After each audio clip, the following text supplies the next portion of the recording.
감사절 하면 아주 유명한 단골 메뉴가 있습니다. 오늘 읽은 성경 골로새서 3장 15절부터 17절 말씀 그 가운데 하나입니다. 아마 오늘 추수감사절 예배드리는 지구에 있는 많은 교회 목사님들이 이 본문을 갖고 말씀을 증거하실 겁니다. 많이 들은 내용입니다. 귀에 익숙한 내용입니다. 너무나 잘 알고 있기 때문에 스쳐 지나가는 그런 약점이 있습니다. 그래서 오늘 말씀을 집중해서 보셔야 됩니다. 골로새는 지금 지역으로 터키 지역에 있는 곳에 있습니다. 그곳에 골로새 교회가 세워져요. 누가 세웠을까요? 이 골로새 교회를. 궁금하죠? 그리고 이 골로새 교회를 목회하는 목회자는 누구일까요? 누구신지 압니까? 에바브라입니다. 골로새서를 쓴 사람은 누군가요? 사도 바울입니다. 사도 바울은 골로새 교회를 개척한 인물이 아닙니다. 골로새 교회에서 목회를 한 경력도 없습니다. 전혀 관계가 없을 것 같은데 골로새서에 편지를 썼어요. 어떤 이유가 있을까요? 이 에바브라하고 동역자 관계이기 때문입니다. 에바브라가 바울이 전하는 복음을 듣고 예수를 받아들이고 예수 그리스도의 종이 되고 사역자가 되고 골로새 교회에서 목회를 하고 있었습니다. 어디서 골로새서를 썼을까요? 로마 감옥에서 편지를 썼습니다. 그때 주후 60년에서 62년입니다. 감옥에서 편지를 쓰는데 골로새서뿐만이 아니고 우리가 잘 알고 있는 빌립보서, 에베소서, 빌레몬서를 감옥에서 썼습니다. 그래서 붙인 이름이 옥중서신입니다. 바울이 13권을 썼는데 4권을 옥중에서 썼어요. 자, 간단히 지나갈 문제가 아닙니다. 스쳐 지나갈 문제가 결코 아닙니다. 감옥에서 무슨 일을 해요, 바울이? 복음을 전할 수 있습니까? 설교를 할 수 있습니까? 선교를 할 수 있습니까? 사방이 꽉꽉 막힌 현장에서 편지 한 통을 썼는데 이 편지 한 통이 베스트셀러가 아니고요. 2023년 오늘 주일에 백승철 목사가 설교할 정도로 이 서신이 얼마나 유명해졌습니까? 아마 바울이 살아있으면 떼돈을 벌였을 거예요. 세계 최고의 부자가 됐을 것이다. 이 저작권만 가지고 따져도 어마무시한 일이 일어났어요. 감옥에 있었는데 편지 한 통이. 지난 한 해 돌아보면서 최악의 경우를 지나가는 성도도 있습니다.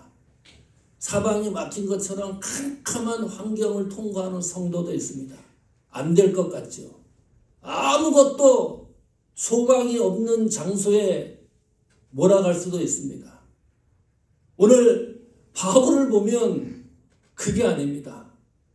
우리가 구석에 몰리는 그 순간에 하나님이 어떻게 역사를 해서 어떻게 사용하실지 모른다. 오늘 바울을 보면 기운을 내십시오. 힘을 내십시오.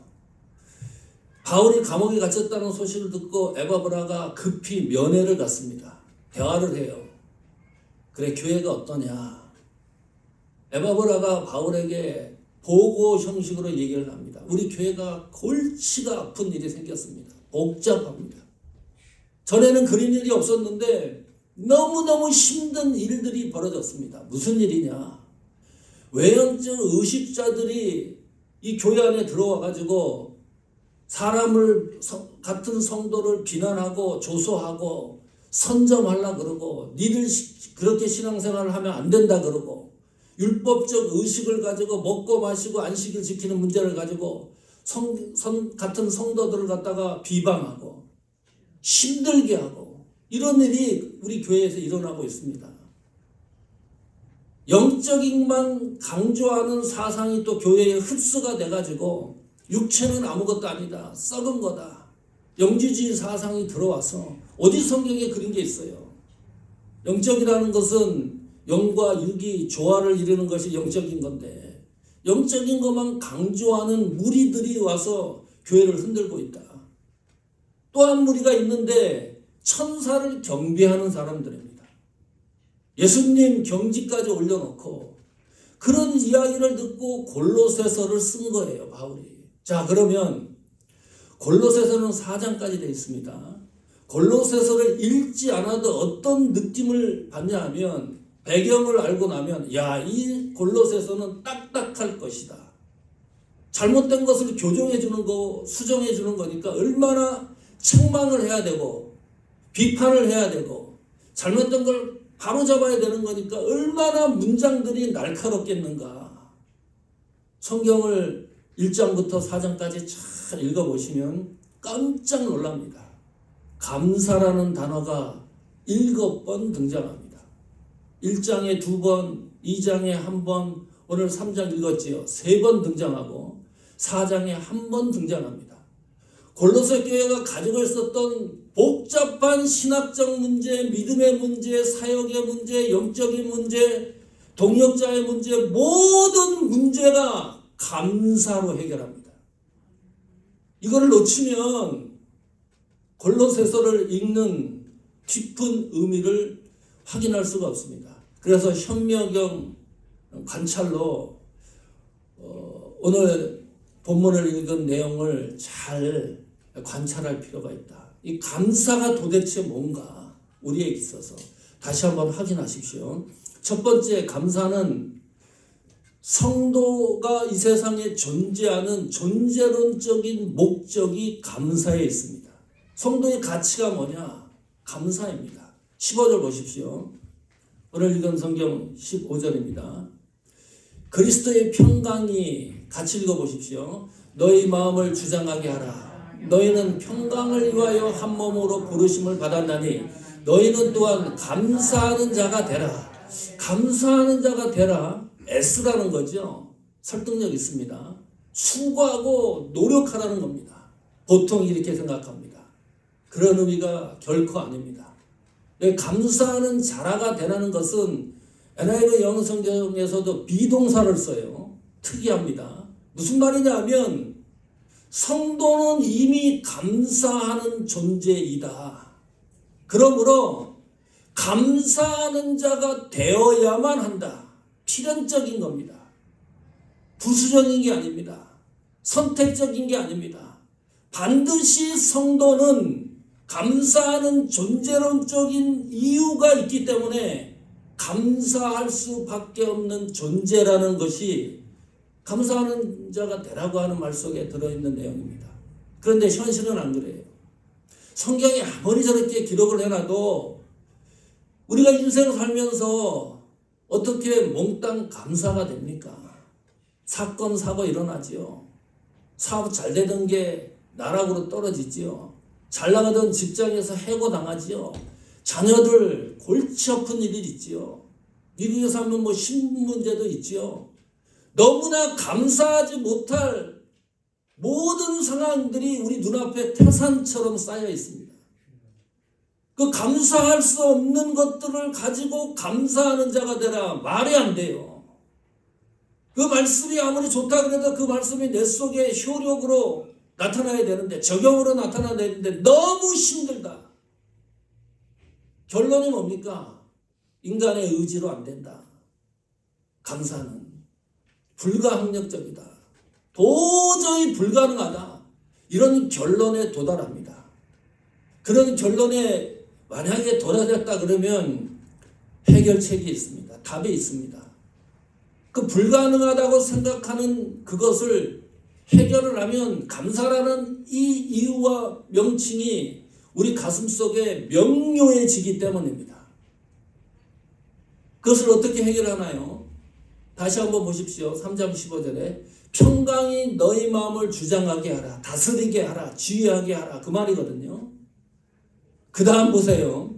너희는 평강을 위하여 한 몸으로 부르심을 받았다. 기가 막히죠? 주를 위해서 일하는 것보다 평강이 앞서는 거예요. 하나님이 나에게 목사로, 장로로, 집사로, 권사로 세운 것보다 앞서는 것이 평강입니다. 무슨 일을 하는 것보다 앞서는 것이 예수 그리스도의 평강입니다. 그 평강이 성도를 감사하게 한다는 거예요. 평강이 뭘까요? 평강은 어떤 의미가 있을까요? 대답해 보시겠습니까? 대답해 보십시오. 평강이 뭐냐 도대체? 성경에서 말하는 평강의 의미가 뭘까? 요한복음 14장 27절입니다. 요한복음 14장 27절 같이 읽습니다. 평안을 너희에게 끼치노니 곧 나의 평안을 너희에게 주노라. 내가 너희에게 주는 것은 세상이 주는 것과 같지 아니하리라. 너희는 마음에 근심하지 말고 두려워하지 말라. 깨끗하고 명료합니다. 이게 평강이에요. 주님이 우리에게 주시는 평강. 이 요한복음 14장 27절의 말씀을 듣고 있었던 청중들은 천지가 개벽하는 이야기를 듣고 있는 겁니다. 왜냐하면 역사적 안경으로 한번 볼까요? 평강이라는 말은 헬라 말로 에이레네입니다. 그리스 신화에 에이레네 여신이 있습니다. 로마식으로 얘기를 하면 팍스입니다.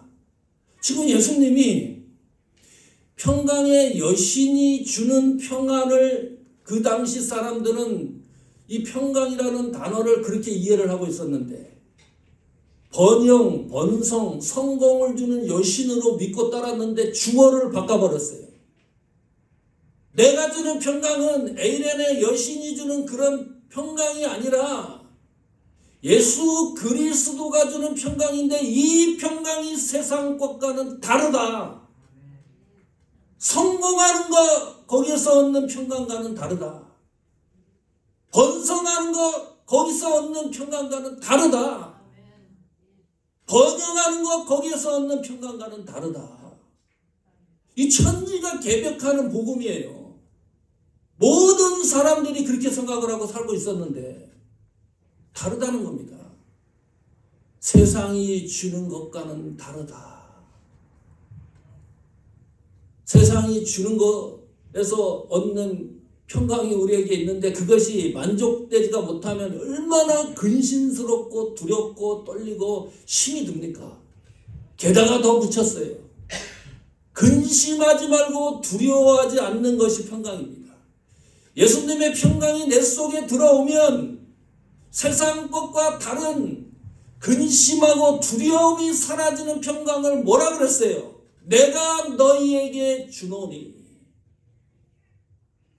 현재형이에요.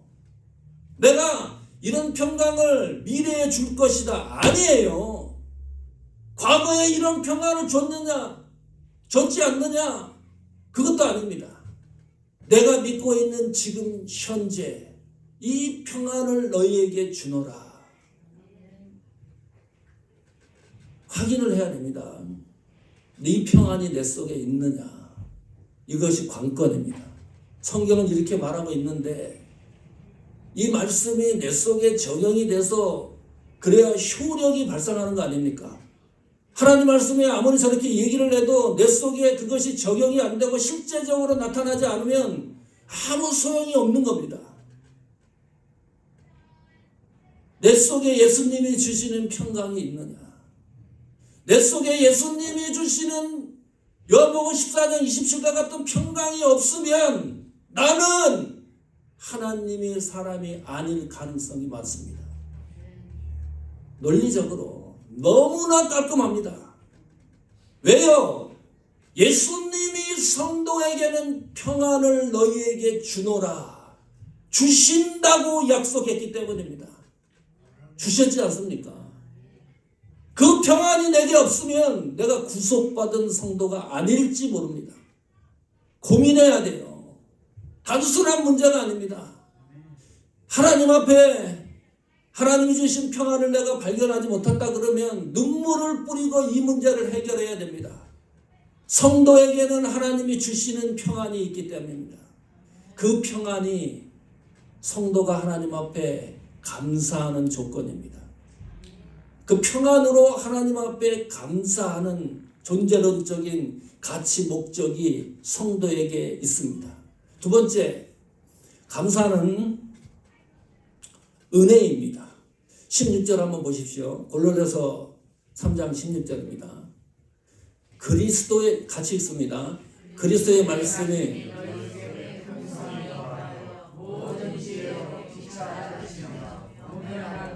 시와 찬미와 신령한 노래를 부르며 감사하는 마음으로 하나님을 찬양하고. 자, 여기에 이제 감사라는 단어가 또 나오는데 헬라어 성경에 보니까 이 감사라는 단어는 은혜입니다. 번역을 왜 감사로 했는지 모르겠어요. 그러나 살펴보면 감사라고 하는 이 의미가 있기 때문입니다. 은혜예요. 감사는 은혜입니다. 믿으십니까? 감사는 은혜입니다. 이것도 역사적 관점이 필요해요. 이 카리스라는 것이 은혜라는 뜻입니다. 그리스 로마 신화에 또 이 여신이 등장을 해요.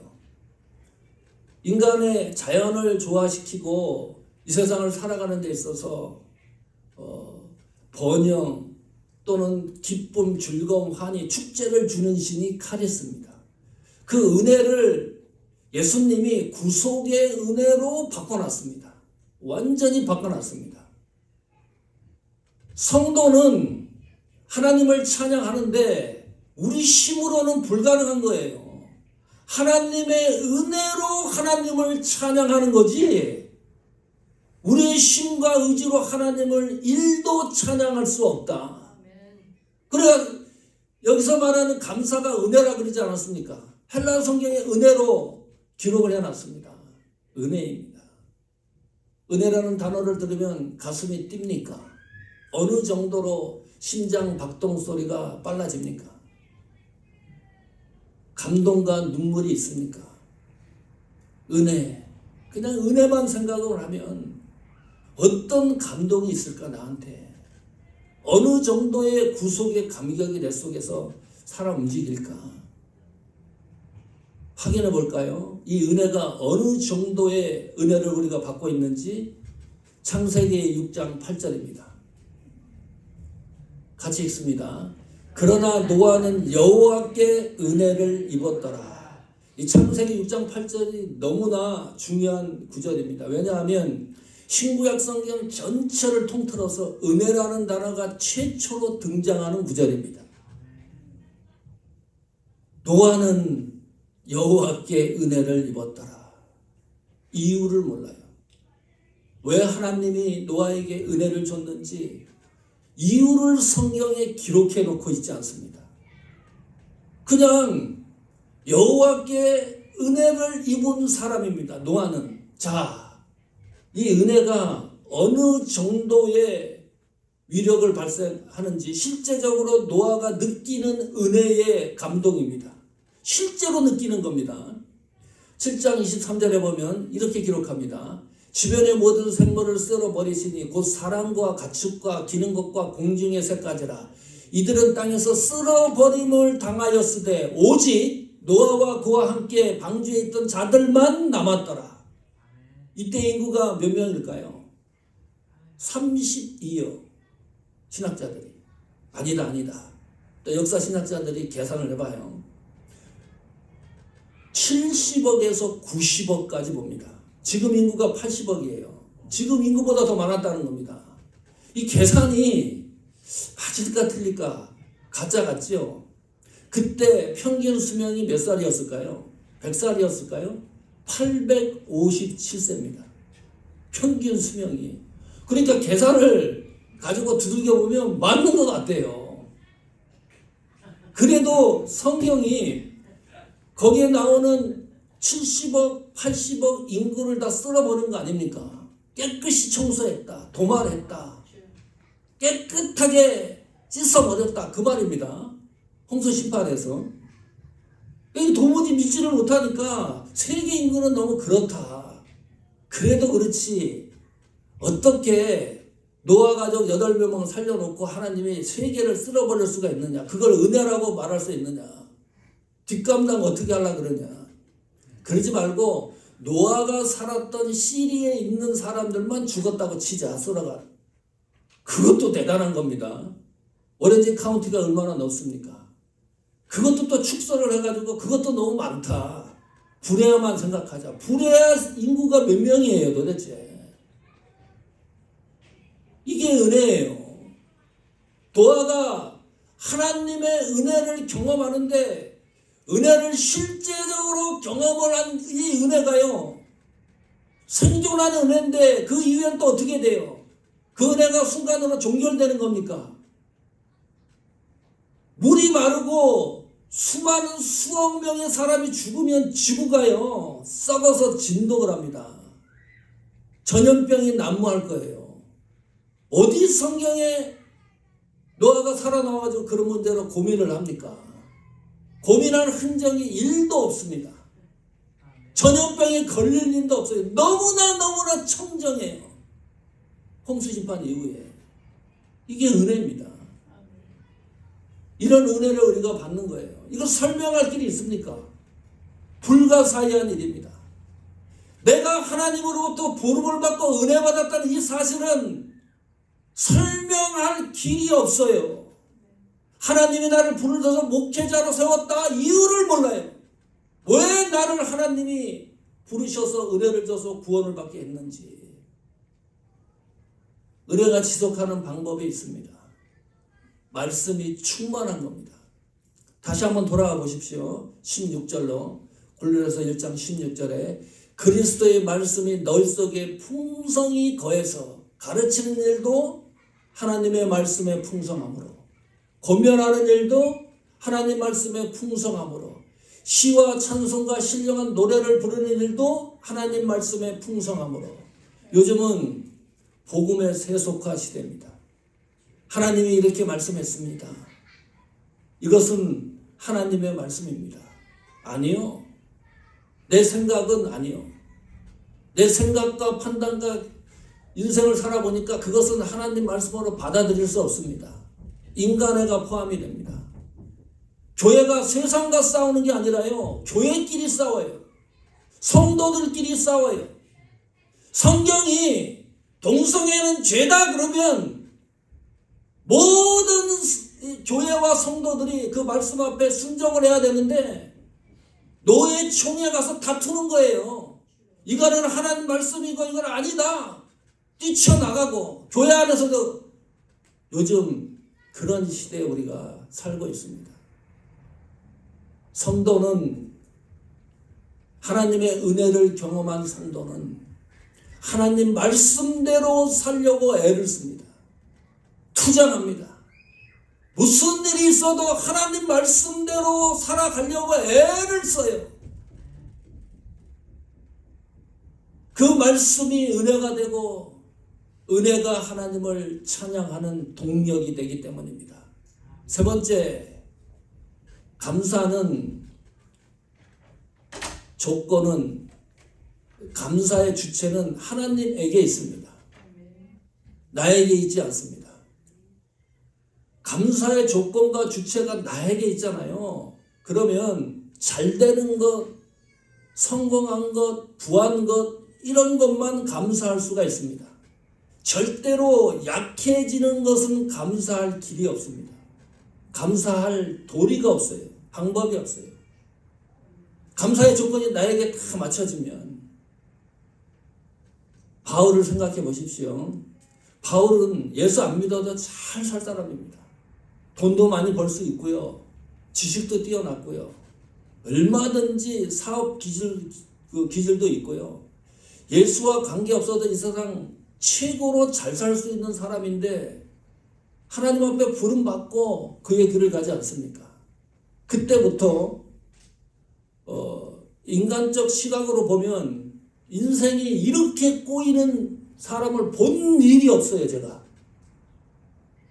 하나님 앞에 부름을 받고요 이렇게 인생이 꼬이냐 바울처럼 한 번도 평안한 일이 없습니다. 바울이 예수 믿고 나서 돌에 맞고 사람들한테 조소당하고 매를 맞고 도망가고, 얼마나 급했으면 광주리를 타고 도망을 갑니까? 두들겨 맞고 폭행당하고 강도 당하고 그러다가 감옥에 갇히고 마침내 바울은 참수형으로 이 세상을 이별합니다. 왜 이렇게 예수 믿어야 됩니까? 왜 그 길을 가야 됩니까? 그런데 더 기가 막힌 것은 바울은 이렇게 얘기합니다. 바울의 모든 상황을 보면 죽인 자도 살려요. 바울이 기적과 신비와 이적을 일으킵니다. 대단한 파워입니다. 그런데 바울의 삶을 보면 하나도 강한 것이 보이지 않는다. 약해도 너무너무 약한 거예요. 어떻게 사람이 이렇게 약할 수가 있나? 그런데 바울은 약할 때 강함이라. 명언입니다. 약할 때 강함이라. 감사의 모든 조건과 초점이 하나님에게 정조준을 내니까 나의 모든 약한 것들이 감사가 되는 거예요. 그 감사가 아니면 약한 것은 약할 때 강함이라고 하는 이런 명언을 남길 수가 없습니다. 약할 때 강함이라. 골로새 성도들이 교회적인 문제 때문에 힘들어할 때 골로새서 1장 3절에 보니까요. 이런 기록이 있습니다. 골로새서 1장 3절입니다.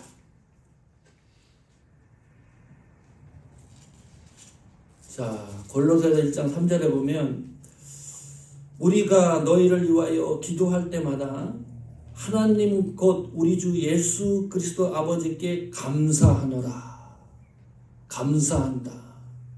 무슨 말입니까?